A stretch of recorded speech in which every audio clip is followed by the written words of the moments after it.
Did you see the pants on that man? If you're interested in those pants, go to sprytac.com. Links in the description. It's a great company, great pair of pants. I wear them all the time outdoors when I cut my tiny little backyard. Anyway, welcome back to Strongman Personal Finance. My name is Christopher Belly. I'm a certified CPA accountant. I'm a fake boglehead investor. I'm author of the book Stop Being a Broke Loser. It's on Amazon. And we got to talk about Palantir's earnings because why not? Now, let me guess, ladies and gentlemen, there's a lot of share-based compensation expense. Let's go check it out. So here we have Palantir the future bro. I still don't know what this company does. I've had Tom Nash pop in the channel. I've had Amit pop in the channel. I've had all these people come on my channel and try to explain to me what Palantir does. I still don't understand it. But, you know, it's all about the fundamentals, right? So let's go ahead and read the Q2 2022 results. Revenue by avenue. This is the key thing for a lot of these YouTube investors, right? Oh, let me zoom out a little bit. Grew 26% year over year. U.S. revenue grew 45% year over year. So it looks like U.S. revenues are growing much faster than international revenues. Commercial revenues grew 46%, with U.S. commercial revenue growing 120%. So it looks like the United States of America is where Palantir is getting most of their future business from, at least for now, okay? And they still had some pretty impressive growth with their government revenues. So all being said, I mean, that's nice revenue growth in a vacuum, 27%. That's great. But me as an investor, when I buy an individual stock, I care about profit margin. I care about free cash flow. I don't care about revenue by avenue if the company's losing money hand over fist, right? So they had U.S. customer count increased 250%, blah, blah, blah, blah, blah. Loss from operations, $42 million, representing a margin of 9%, up 3,000 basis points. So that sounds okay, right? Let me check their math real quick. Always got to check their math. 8.8%, 8.9%. So their math is correct. Adjusted income from operations was $108 million. So whenever you see adjusted income from operations, basically what these people are doing is they're not using generally accepted accounting principles. They're using whatever metrics they can to make themselves look profitable. Oh, I'll add back this, and I'll add back that, and whatever, and look how amazing we are. Cash from operations, $62 million, representing a 13% margin. And adjusted free cash flow, adjusted, of $16 million, representing a 13% margin. Remember, financial accounting, GAAP, has certain rules, and those rules are in place for a reason because they're there to closely represent the true business's operations and financial performance as possible. For example, if you buy a building and you depreciate it over 30 years, the building's going to last 30 years. You depreciate, you expense the building, not in the year you buy it, but over 30 years. But if you're just looking at it from a cash perspective, it'd be a one-time expense, which would be ridiculous. Like if you bought a building in 1 year and you paid all in cash, that's not really a one-time expense because you're using that building over 30 years. That's why you expense it or depreciate it over 30 years. That's kind of some of the concepts behind generally accepted accounting principles. But with here, when you see adjusted, I automatically don't trust that, but you do whatever you want. Okay. So they have $1 billion of revenue on a trailing 12-month basis, blah, blah, blah, blah, blah. Now, it looks like they have an abbreviated income statement here. So they have revenue of, let's see what their actual net loss was, their bottom line loss. Because you see their loss from operations was negative $41 million. Their net loss was almost $180 million.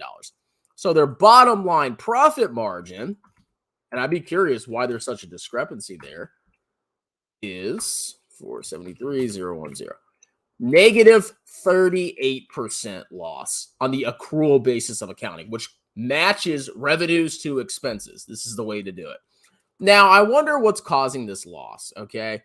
Revenue by avenue, revenue by avenue, revenue by avenue. Let's see what else is going on here. Okay, so they had revenue, cost of revenue. Let's see what their gross margin was. So their gross margin is their revenue minus their cost of revenue. The cost of revenue is all the inputs that go into the product you make. For a simple example, if you think about a business that buys and sells boxes, all right? When the business buys a box and then marks it up and sells it, the cost of goods sold is the price they paid for that box to then sell it in the future. Your gross profit is what you sold that box for minus what you paid for the box. That's your gross profit. That's at the top of the income statement, and that doesn't factor in all the other expenses. Sales and marketing, research and development, general administrative, blah, blah, blah, blah, blah, blah, blah. So their gross profit was 78%. Now, if we go look at prior quarters, let's see. That's roughly in line with their gross profit, okay? But it's all about the accounting. At the end of the day, what matters is what hits the bottom line, because depending on what kind of business it is, they may have a lot of expenses allocated to cost of goods sold, cost of revenue, and a lot of the expenses may not be reflected, below the gross profit line. So it really depends on what kind of business it is. This is like a technology something company. So usually tech companies have very high gross profits, but a high gross profit doesn't necessarily mean it's a good investment, because you have to look at everything. Okay. So we can see sales and marketing is 168 versus 162 for the 3 months prior. 88 in research and development. So they decreased research and development for that time period for the 3 months from March 31st, April, May, June for this year compared to prior year. So R&D has gone down, and general and administrative has been flat. So their total loss from operations was $41 million. Now, they had a little bit of interest income, a little bit of interest expense. That's not crazy. But other income and expense, $135 million. Now, what that is, we need to find out, because that drastically reduced their profit margin. And you can see this might have been a one-time charge, because you can see last year it was actually positive, other income and expense. Okay, then they got, a little bit of taxes, and then boom. God, that's a horrible loss. So they had a net loss per share of 9 cents. Shares outstanding, so year over year, let's see how much shares outstanding increased. This is another issue with Palantir. 2054 divided by 1894, 8%. So they diluted you 8% year over year, and their revenue grew by, 24%? So you didn't really capture all of that revenue growth, because the revenue per share doesn't reflect that 24% change. So keep that in mind. You have to look at shares outstanding, because you as a shareholder only get a certain percentage of the company's revenue and profits, and it all depends on the number of shares outstanding that are held by the public. Now, let's see stock-based compensation expense. Stock-based compensation, $145 million. Now, stock-based compensation, basically how it works is you expense stock-based compensation, which is, you award your employees with stock over the vesting period. So companies will have vesting periods where you basically earn the rights to, exercise your stock options. And the way accounting works, and, it's a little bit more complicated. Actually, I have to brush up my freaking textbook. But basically, you have to spread that expense over the vesting period. That's what's going on here. So I remember reading one of their prior reports. They have a lot of stock-based compensation expense that they are going to have in the future. So this is going to be ongoing for a long time. This also makes their cash flow look really good, because instead of paying their employees in wages like cash, they pay them with stock, which makes their cash flow look good. Oh my God, look at our operating cash flow. It's positive. Yeah, because you're paying employees with stock. I mean, obviously their employees are getting salaries and wages, but that's a big part of the problem. Okay. We go look at their balance sheet.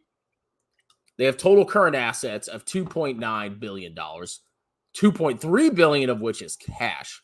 That's a lot of cash sitting on the balance sheet. Let's see what their total liabilities are.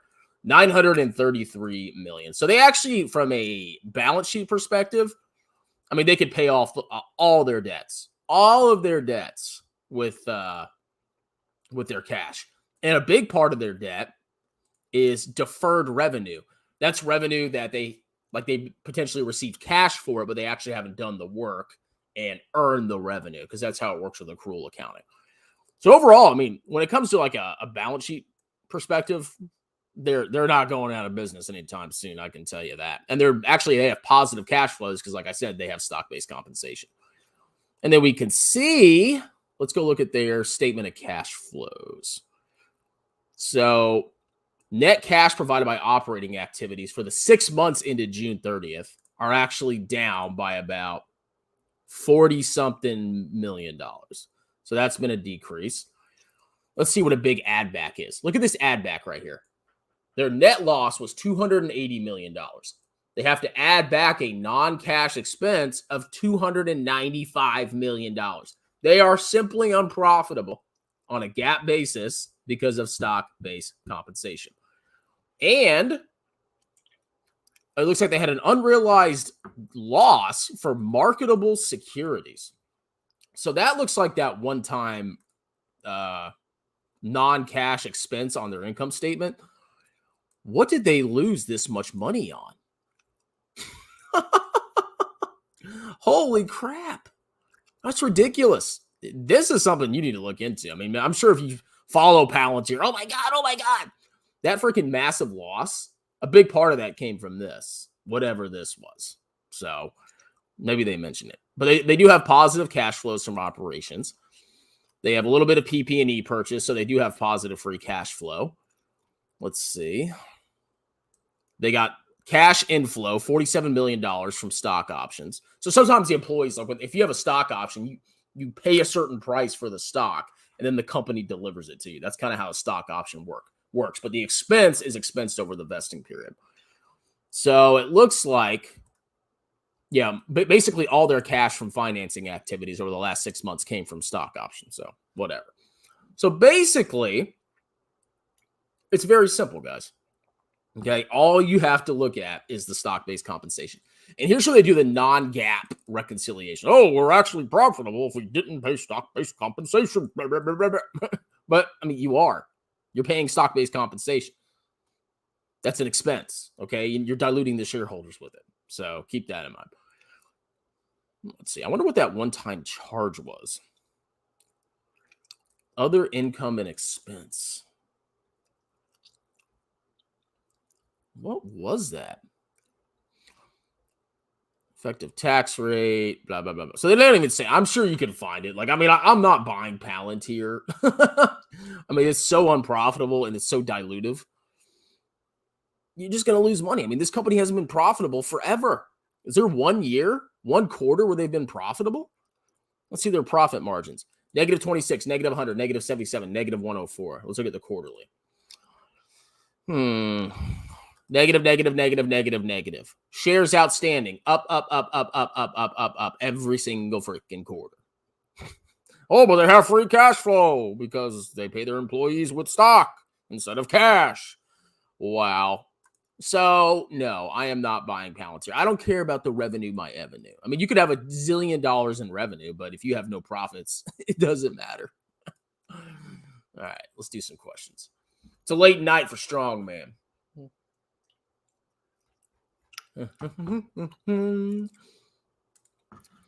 Tell me one real-world example of what Palantir actually does without data analytic word salad. I don't know. I mean, apparently they help companies save money somehow. I don't know. Buy pants, get a free book. No. Okay. Absolutely not. That book money goes into my pocket. Palantir is in such deep value territory that I might take out a second mortgage to loan. Yeah, that is it's a very wise decision. I am really curious what that one-time charge was for those marketable securities, because whatever they bought, they lost a boatload. Maybe somebody can tell me in the comments. Trust, I'm not doing like insane DD on Palantir. I can tell you that. What Palantir does is go up in price and then down and then sometimes back up. Well, apparently Jeremy bought it at a great price. He's a genius. He bought an unprofitable share diluting trash company. What a shock. I can tell you one thing they do. Take your voice and the way you talk and $8,000. They can translate that in another way. Make it as if you're the one. OMG. That is the future, bro. Daniel Pronk uploaded a video called Why I Think Tattoo Trucker Sweaty Nutsack is Going to Zero today. You should check it out. Yeah, I briefly watched it, but I've been kind of busy today. Lots of problems. Oh, and by the way, I'm not shorting the stock. It's a joke. I never short. Okay, I did buy one put against AMC about a year ago, and I got wrecked. I mean, the AMC guys can make fun of me. I put like a couple $100 into a put. I was like, there's no way these freaking idiots can keep the stock price up that high. And then they did. But no, I'm not shorting this stock. Don't open a short. Stay. Oh, I 100% agree. 100% agree. Adjusted might as well mean fantasy earning. 100%. Gap is gap for a reason. Gap is gap for a reason. There is no motivation for Palantir to show positive income as long as it's mean territories. Yeah, I don't know, man. I mean, maybe in like 2030, this will be profitable. I mean, holy crap, man. Even Tom Nash sounded not so sure. Check his discussion. I mean, if it's a small speculative bet, whatever, you know. I got 5% of my portfolio for fun, but I mean, holy crap. I'm not buying this garbage. I don't care if it goes to $1. Their gross margin is sexy. They all blow it flying around. Well, yeah, I mean, the gross margin, it really depends on the type of company it is. I mean, it just all depends on how you allocate the expenses on the income statement. But at the end of the day, the bottom line, I mean, you can exclude sometimes like one-time charges, but in general, the bottom line is what matters. Let's see. Maybe it's Bitcoin. I don't know. That would be hilarious. Is Carp still buying gold? Did he buy gold? Did he buy a shiny rock? Is that where he lost his money with the shiny rock? Let me go look at the balance sheet. I wonder if there's some kind of let's see if there's some kind of representation of what that is. Let's see. Yeah, it just says marketable securities. See right here? You see that decrease? Let's see. Palantir marketable securities.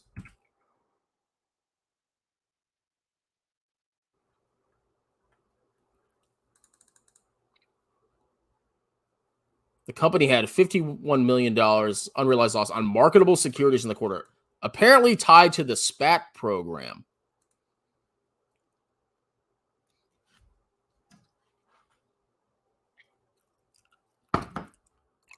Okay, well, I got to freaking pay. Well, I'm not paying for Bloomberg. Yeah, I want to know what that is. Marketable securities. Okay, so it looks like they bought it here. So if we go to the statement of cash flows, maybe they'll tell us. It just says purchases of marketable securities. Securities. Type in gold, see what that gives us. Gold! That's a pain. I don't know what it is. What do they buy? Am I sharing my screen? All right, this is a recent article. Let's see if it's in here somewhere. The company's miss was due to a decline in investments in marketable securities. Commercial growth, yeah, okay. Strength and momentum, blah, blah, blah, blah, blah, blah, blah. What are the securities? Nobody wants to tell me. Maybe this is the last article I'm checking. Let's see. Palantir blamed the earnings. Oh, my God. On a decline in investments and marketables. Yeah, what are they? You'd have to look at the 10K, to be honest. Like, you really have to dive into and find out what it is. I'm not going to do that tonight. You can do that yourself. Let's see.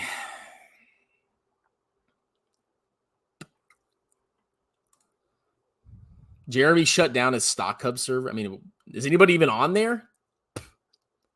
Let's see. They lost money from SPACs. They bought SPACs? That makes sense. Because that's how stupid they are. How much does Spry pay you? It's top secret. They bought strippers. They bought Baba. Burn. It was gold. It was SPACs. Okay. I see gold and I see SPAC. Okay. I would see if they bought a bunch of SPACs.